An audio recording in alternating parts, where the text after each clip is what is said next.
Olá, bom dia, que a graça e a paz de nosso Senhor Jesus seja conosco neste domingo, nesta manhã de 12 de abril, e estamos desenvolvendo os nossos devocionais com base nos livros de Samuel. Chegamos a 2 Samuel, nos capítulos 10 a 12, então farei um resumo sucinto desses capítulos, mas vamos nos concentrar na mensagem do capítulo 12. Então, e como tema do assunto de hoje, quando o Senhor confronta o pecado, tem em vista restauração e perdão do pecador. No capítulo 10, há relatos dos maus tratos dos mensageiros de Davi ao rei Amon, que foram enviados para lamentar a morte de seu pai e foram maltratados por ele, dos quais Davi se ressentiu. Os amonitas perceberam preparados para a guerra e fizeram com que os sírios fossem confederados com eles.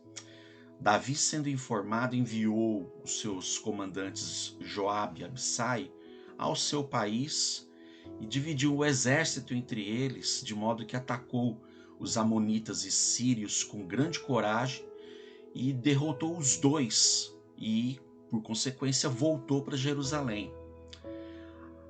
Depois disso, os sírios se reuniram novamente para lutar contra Davi, que saiu para enfrentá-los e mais uma vez os conquistou e os derrotou, fazendo deles servos. Então, a princípio, com a morte do rei amonita, Davi tinha uma afinidade com esse rei amonita, negócios, alianças reais. E com a morte desse rei, o filho que assume o trono, seguido por um mau conselho dos seus conselheiros, achavam que os mensageiros enviados por Davi estavam para espiar a terra e se aproveitar de um momento de fraqueza dos amonitas para ampliar o território dos israelitas. Mas não, Davi estava se condoendo da morte e foi prestar condolências por maus conselhos dos amonitas. Mais uma guerra foi travada e as forças de Davi eram maiores e no final o domínio se deu principalmente para aquele confederado, os sírios, que haviam sido contratados pelos amonitas. Esses acabaram sendo subjugados e colocados à servidão pelo povo israelita. Mas o confronto com os amonitas permaneceu. Então, com isso, no capítulo 11, enquanto do 10 para o 11, passa-se 2 anos. E 2 anos ainda em embates, em guerras veladas ou mesmo guerras deflagradas contra os amonitas. Mas passados esses 2 anos, o início do capítulo 11 diz que quando na primavera, em que os reis iam às guerras, o rei Davi não foi. O rei Davi permaneceu em Jerusalém, permaneceu no seu palácio. Ele que deveria estar à frente do seu exército, com o povo, ficou em casa, ficou no palácio. E aí o verso 2 diz que numa tarde, quando ele acorda à tarde, talvez por tédio, enfim, ele não estava fazendo o que deveria fazer, como todo o seu povo estava, em guerra, em acampamento, nas batalhas contra os amonitas. Mas Davi, o rei Davi, não, estava em casa. E nessa tarde, quando ele acorda, todo espreguiçoso, com pantufa nos pés, vai lá para o terraço, como quem não quer nada, e do terraço ele vê uma mulher muito bonita tomando banho na casa dela. Possivelmente a sacada do palácio de Davi era muito alta e lhe dava essa visibilidade, e com isso o pecado começou a brotar no seu coração, de modo que ele já estava como que cabeça vazia, né? Diz o ditado, mente vazia, oficina do diabo, no tédio, sem cumprir as suas responsabilidades, que era que está com o povo, principalmente com o seu exército, mas como quem não quer nada, mas observando da sua sacada, viu essa mulher bonita, na surdina, com seus servos mais íntimos, perguntou quem era ela e, e falou: faça com que ela se apresente aqui diante do rei.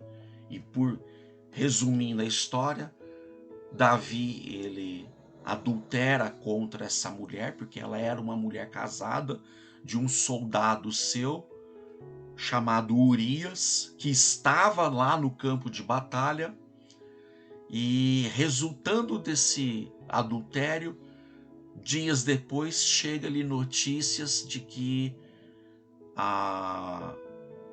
essa mulher chamada Batseba havia engravidado do rei, e não era do seu marido, porque o seu marido estava há meses acampado no campo de batalha por conta da guerra contra os amonitas. Chegando essa notícia, bem, Davi poderia ter de alguma forma tratar o seu pecado, não, mas ele vai utilizar-se de um outro pecado para encobrir o primeiro. Ele dá ordens para que tragam o marido da mulher, Urias, de volta para Jerusalém, para que de alguma forma ele, voltando para casa, ele tenha a sua intimidade com a esposa, e que fica dado como filho ser de Urias. Esse era o plano do rei Davi. Ele só não contava que esse soldado, Urias, ele era muito fiel, temente.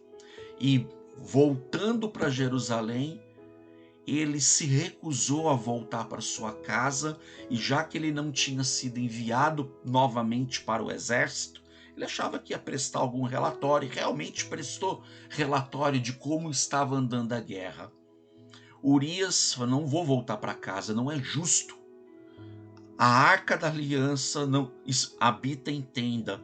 Meus irmãos soldados estão em tenda, estão em guerra. Não seria justo eu voltar para minha casa numa boa, ter a minha vida, minha intimidade com a minha esposa. O que Urias fez? Urias ficou plantado na porta do palácio junto com os guardas. Bem, essa notícia chegou para Davi e falou: olha, Urias não voltou para casa, está aqui em vigilância com os demais guardas do palácio. Davi chama mais uma vez a Urias, chama ele para um almoço, banquete, tenta embebedá-lo, e em vez dele voltar para casa já um pouquinho atordoado, ele volta para o posto de vigilância. Aí Davi continuou pensando: não tem jeito.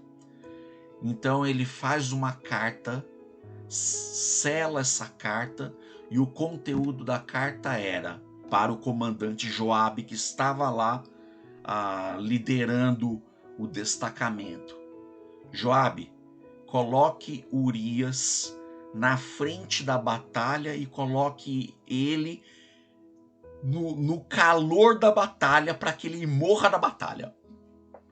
Sela essa carta, dá nas mãos do próprio Urias para que ele entregue para o seu comandante. Urias, fiel, pega essa carta lacrada, selada com o selo do rei, leva para Joabe. Joabe lê a carta, entendeu o comando do rei, todo mundo ali entendendo as suas patentes, dito e feito. Joabe coloca Urias na frente do campo de batalha, Urias morre e Joabe manda outro mensageiro, fala: olha, volte e preste relatório para o rei. E se o rei perguntar por que vocês foram tão imprudentes em chegar tão perto dos muros da fortaleza amonita, não sabe que os flecheiros matam? Aí dá essa notícia para o rei: o teu servo Urias, o heteu, morreu na batalha. Então, com isso, a gente entra no capítulo 12, em que, no capítulo 12, Deus, vendo tudo isso, vendo o pecado de Davi, levanta o profeta Natã para ir ao encontro de Davi e o profeta confrontar o rei do seu pecado. Mas aí, a ordem era para confrontar o pecado, mas entre profeta e rei, sabiamente, o profeta Natã conta uma história para o rei. Chega para o rei: rei, deixa eu te contar uma história. Havia um homem rico e um homem pobre. O homem rico tinha muitas ovelhas, muitos bens, e o pobre apenas uma ovelhinha, sua única ovelhinha, e essa ovelhinha era muito estimada por este homem e pelas suas famílias. Comia da sua própria comida, do que sobrava da comida, até dormia nos seus pés, ali a ovelhinha, dormindo junto com a família. Uma ovelhinha muito estimada. Certo dia chega um viajante e o rico, em vez de pegar dos seus bens, ele pega da ovelhinha do pobre, mata e dá de comer para o viajante. Davi, ouvindo essa história, muito se indigna e diz, ele dá a sentença, ele é o rei, nessa história contada por Natã: esse homem é digno de morte. Então, depois que o rei dá a sentença, Natã vira para ele e fala: Davi, você é este homem. E aí ele conta: olha, Deus te tirou lá do pastoreio, Davi. Deus te fez rei. Deus te encheu de bens. Deus ampliou o território sobre a sua vida. Você adquiriu muitas mulheres, e se isso, muitas esposas por meio das alianças, e se isso ainda fosse pouco, eu teria te dado mais. Mas você adultera.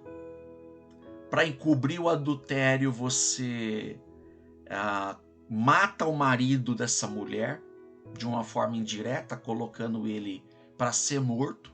Você mata o marido dessa mulher pelas mãos dos amonitas. Você fez tudo isso.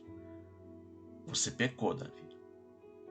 Davi ouve isso e ele poderia, como rei, já que ele tinha cometido um adultério, cometido um homicídio, abafar tudo isso e matar o profeta. Poderia ter feito isso. Mas ali, mesmo passado todas estas catástrofes, ali Davi para e confessa o seu pecado. E ele diz: pequei contra o Senhor. Eu pequei. E aí, como um ato contínuo, o profeta Natã, da parte de Deus, ouvindo a voz de Deus, diz para Davi: você pecou, você confessou e Deus te perdoou. Deus perdoou o seu pecado. Como você mesmo disse, Davi, a sentença seria a morte. Deus te perdoa. Entretanto, seus pecados há consequência. Esse filho que foi gerado, ele não vai prevalecer. E nesse meio tempo, o tempo do confronto de Natã com Davi, Davi já tinha até tomado Batseba por sua esposa, ela já era viúva. Então já estava ali no palácio, mas 10 dias depois desse confronto, ou 10 dias depois, perdão, do nascimento da criança, a criança não sobrevive. E esse pecado, a gente, nos capítulos posteriores, vamos ver que vai ter consequências para a casa de Davi, para os filhos de Davi. Mas como tratava-se de um pecado capital, Deus perdoou Davi. Mas desde então, aqui foi um marco divisor na vida de Davi. Ele havia ascendido em posição, em bens, até aqui. Depois desse ponto, embora Deus desse a certeza, o perdão e a restauração da comunhão com Ele, as consequências fez que houvesse, a partir desse ápice, um declínio na vida de Davi. E vamos ver isso posteriores. Em termos práticos, Deus, quando confronta o pecado, ele tem em vista a restauração e perdão do pecador. Deus, ele nos ama, e a prova do seu amor é que quando somos filhos rebeldes, quando tropeçamos, ele vem ao nosso encontro para confrontar-nos dos nossos erros, do nosso pecado, mas visando a nossa restauração. E isso aconteceu com Davi. Isso aconteceu com Davi, isso acontece com as nossas vidas. Então, quando formos confrontados por Deus por causa dos nossos pecados, em Provérbios 3, 11 e 12, diz a palavra do Senhor: meu filho, não despreze a disciplina do Senhor, nem se magoe com a sua repreensão, pois o Senhor disciplina quem ama, e como um pai faz ao filho de quem deseja o bem. O confronto contra o pecado, a disciplina do Senhor, ou mesmo as consequências que os nossos pecados acarretam,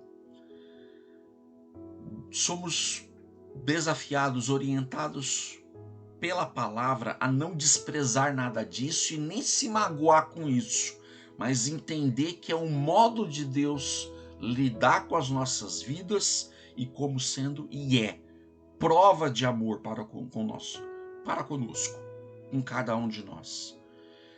Essa ideia sobre não desprezar a repreensão e a disciplina do Senhor, porque Ele faz isso porque ama o seu filho, está repleto e permeia toda a palavra de Deus. Em Salmos, no profeta Ezequiel, Provérbios, outros profetas, no Novo Testamento se repete essa ideia. Paulo repete essa ideia em Corinto, em Hebreus 12, que fala sobre não desprezar a disciplina do Senhor, porque Deus disciplina quem ama, e Ele faz isso porque se não fizesse, seríamos como bastardos. Mas porque somos filhos, quando pecamos, Deus trata o nosso coração e nos disciplina. Mas eu finalizo com as palavras de Jesus no livro de Apocalipse 3:19, em que o próprio Jesus repete essa ideia. Ele diz: repreendo e disciplino aqueles que eu amo. Por isso, seja diligente e arrepende-te. Então, Jesus, ele Ele que é o autor primário na pessoa do Espírito, o Deus triuno, quando disse isso em todo o passado sobre repreender e disciplinar o filho que ama, Salmos, Provérbios, Profetas, aqui ele dá a sua assinatura final em Apocalipse 3,19. Eu repreendo e disciplino aqueles a quem amo. Então, aí ele dá a recomendação final que cabe a mim e a você. Seja diligente e arrepende-te. Então, tal como Davi, que no capítulo 12, eu até esqueci, eu ia fazer a leitura, mas eu coloco o texto aqui, você depois dá pausa, leia com calma, mas o que eu contei é a descrição do texto aqui. Leia com calma, dando pausa nessa transmissão. Vou ampliar. É o momento em que você vai dar pausa para fazer a leitura, tá? Ou, melhor ainda, leia na sua Bíblia no capítulo 12. E com isso, fica a lição para as nossas vidas de que o Senhor, quando confronta o pecado, ele tem em vista restauração e perdão. Então, por mais mensagens encorajadoras que Deus também nos dá, não podemos desprezar a realidade do pecado em nossas vidas e que Deus não deixa nenhum pecado impune. Aliás, ele já puniu todo o pecado na pessoa de Jesus Cristo.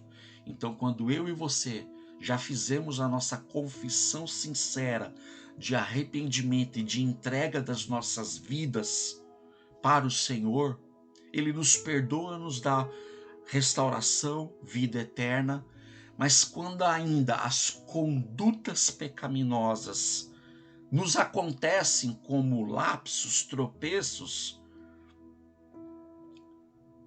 consequências virão, tal como aconteceu na vida de Davi. Houve consequências.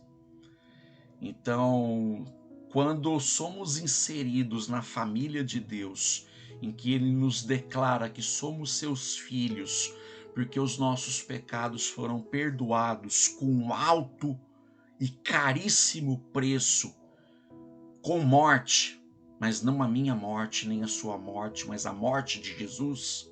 Essa morte de Jesus pôde pagar por todos os pecados de todo aquele que crê em Cristo Jesus, e que esse sacrifício foi suficiente para nos dar o perdão, restauração e vida eterna. Mas porque somos filhos amados de Deus, Ele espera que, por amor e gratidão ao Pai, por tamanho perdão e sacrifício feito em Jesus, que vivamos em obediência, em diligência, e quando falharmos, nos arrependermos sinceramente e nos derramarmos aos pés da cruz, suplicando restauração da comunhão, do relacionamento com o Pai. Então, que Deus abençoe a sua vida. Enquanto ainda estivermos neste mundo, estamos sujeitos a errar, a pecar, mas que sejamos diligentes ao máximo a não entristecer o coração do Pai com as nossas más condutas. Pelo contrário, Jesus fala: seja diligente e arrepende-te. E Deus, porque te ama, tratará o seu coração. Soberano Deus, amado Pai, obrigado, Senhor, por este dia na tua casa, que logo estaremos, mas diante do Senhor, por meio da tua palavra. Ajuda-nos, Senhor, a sermos diligentes contra toda conduta pecaminosa. E se num ato falho nosso tropeçarmos, pecarmos, entristecermos ao Senhor, eu suplico, Senhor, que o teu Espírito venha ao nosso encontro, quebrantando os nossos corações, nos atraindo para si, para que por meio de um coração contrito e quebrantado possamos confessar diante do Senhor o pecador que somos e buscar em Ti o perdão, a restauração e a comunhão renovada com o Senhor. Abençoa-nos, Senhor, cuida de nós, livra-nos, Senhor, de todo pecado. Essa é a minha oração que faço em nome de Jesus. Amém. Que Deus te abençoe, meu querido e minha querida. Tenha um excelente dia no Senhor.